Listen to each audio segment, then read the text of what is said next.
Hello friend, मैं हूं शोएब और आज हम इस वीडियो में एनवीडीसी और एचपीवी टेक्नोलॉजी के बारे में पढ़ेंगे।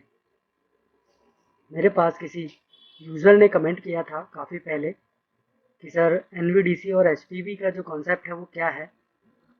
तो मैंने देखा था वो कमेंट, तो मैंने सोचा कि चलो उसके ऊपर वीडियो बनाते हैं क्योंकि वो नई टेक्नोलॉजी है जो कि आज के लैपटॉप मदरबोर्ड में आती है। एच पी बी एंड एनवीडीसी ये हमारे लैपटॉप की टेक्नोलॉजी है जो कि लेटेस्ट जनरेशन और ओल्ड जनरेशन की है। तो वो मैं आपको एक पिक्चर्स की मदद से आपको मैं समझाऊंगा। जैसे कि एक ये देख सकते हैं, या फिर मैं दूसरा कोई फ़ोटो ले लेता हूँ। ये आपके सामने जो स्क्रीन ओपन हो रही है, तो ये H P B charger configuration, तो ये ऊपर वाले के लिए है, और N V D C charger configuration ये इसके लिए है। तो ये क्या चीज़ है? तो बेसिकली जो एन वी डी सी और एच पी बी है, ये सिर्फ और सिर्फ वोल्ट इन का जो सेक्शन होता है, 19 वोल्ट का जो सेक्शन होता है, उसके ऊपर डिपेंड है। ये किसी 3 volt 5 volt RAM voltage CPU voltage के ऊपर डिपेंड नहीं है। ये केवल और केवल आपका जो 19 वोल्ट का सेक्शन होता है, ये उसके ऊपर डिपेंड है, एच पी बी एंड एनवीडीसी। तो वो किस तरीके से है वो देख लेते हैं। तो जैसे कि आप यहाँ देख रहे हैं कि यहाँ पे अडेप्टर है, और अडेप्टर से आपके दो मोसफेट आते हैं 19 वोल्ट की लाइन में। आपने देखा होगा जिसे एसी फेट और आरबी फेट के नाम से लोग कहते हैं, या किसी ने नहीं देखा होगा लेकिन उनको पता है कि 19 वोल्ट के लाइन में दो मोसफेट आते हैं, राइट। तो यहाँ पे दो मोसफेट हैं। दो मोसफेट एन चैनल भी हो सकते हैं या पी चैनल भी हो सकते हैं, अलग अलग कोई सा भी चैनल हो सकता है। फिर 19 वोल्ट जैसे दो मोसफेट को पार करने के बाद आपके सीएलआर पे आता है। लगभग सभी को पता होगा कि 19 वोल्ट के बीच में एक सीएलआर होता है। वहां से आपके पूरे लैपटॉप मदरबोर्ड के अंदर 19 वोल्ट का डिस्ट्रीब्यूशन होता है।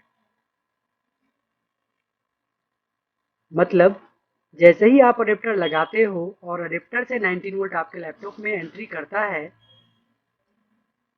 सॉरी मेरी थोड़ी सी, मैं माउस से राइटिंग करता हूँ इसलिए लिखने में थोड़ी दिक्कत हो जाती है। 19 वोल्ट जैसे ही अडेप्टर में एंट्री करता है, दो मोसफेट को स्विच करने के बाद आपके सीएलआर पे पहुंचता है, जिसे करंट रजिस्टर कहते हो, सीएलआर सेंसिंग रजिस्टर। और सेंसिंग रजिस्टर से आपके पूरे मदरबोर्ड में 19 वोल्ट का डिस्ट्रीब्यूशन हो जाता है। तो 19 वोल्ट का जो सीएलआर होता है, अडेप्टर का सीएलआर होता है, अगर वहां से आपके बोर्ड में 19 वोल्ट हर जगह जा रहा है, तो उसे एचपीबी टेक्नोलॉजी कहते हैं।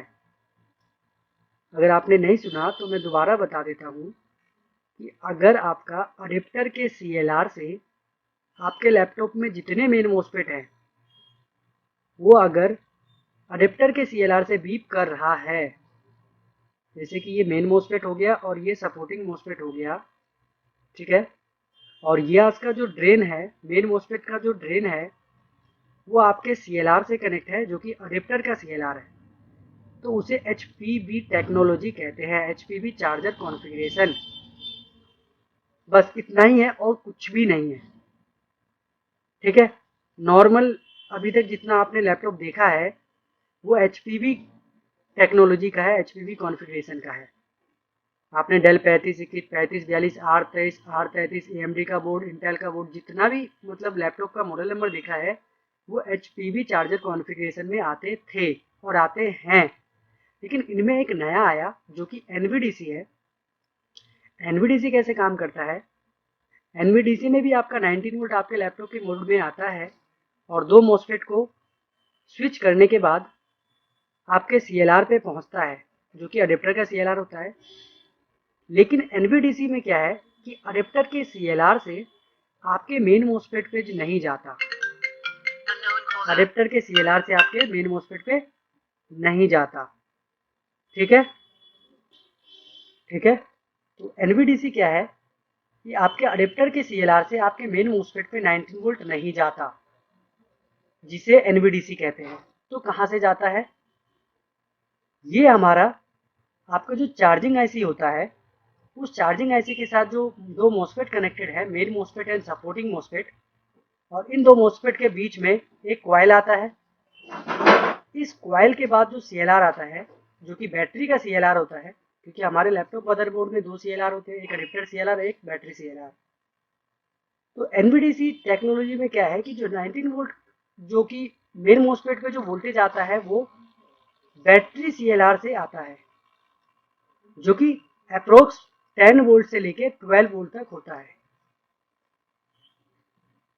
अडेप्टर सीएलआर से आपका बोर्ड में 19 वोल्ट हर जगह नहीं जाता, ठीक है, उसे एनवीडीसी कहते हैं।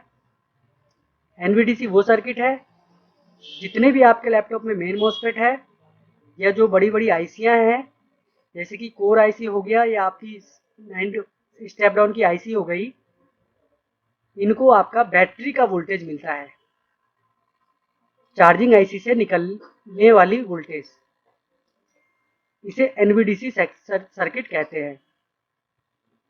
और कोई फर्क नहीं है एचपीवी और एनवीडीसी टेक्नोलॉजी में। जैसे कि आप पिक्चर के अंदर देख के आप पता कर सकते हैं कि क्या डिफरेंस है दोनों में, एचपीवी और एनवीडीसी टेक्नोलॉजी में।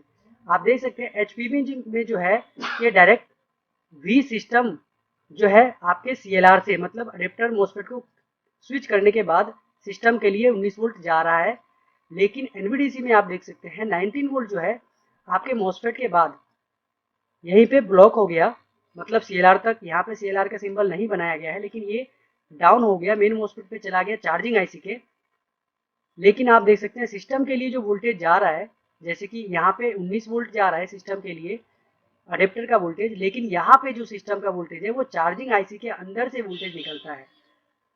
मतलब आपके मदरबोर्ड में एनवीडीसी टेक्नोलॉजी में अगर बैटरी नहीं लगी है उसके बावजूद भी आपकी चार्जिंग आईसी काम करती है। लेकिन एचपीवी सर्किट में क्या होता है, अगर आपकी बैटरी नहीं लगी तो आपकी चार्जिंग सेक्शन का कुछ एरिया आपका काम नहीं करता है। जैसे आपका main MOSFET, supporting MOSFET circuit जब तक काम नहीं करता है एचपीवी टेक्नोलॉजी में, जब तक की बैटरी नहीं लगती।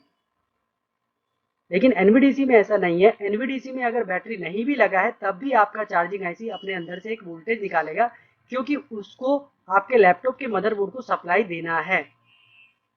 बस यही फर्क है एचपीवी और एनवीडीसी सर्किट के अंदर। तो ये मैंने छोटा सा वीडियो दिया था, जिन्होंने कमेंट किया था, आई होप उनको ये समझ में आएगा। और मुझे कमेंट करके बता सकते हैं अगर ये वीडियो आपको समझ में नहीं आया तो मुझे कमेंट कर सकते हैं। अगर ये वीडियो अच्छी लगी तो लाइक करें।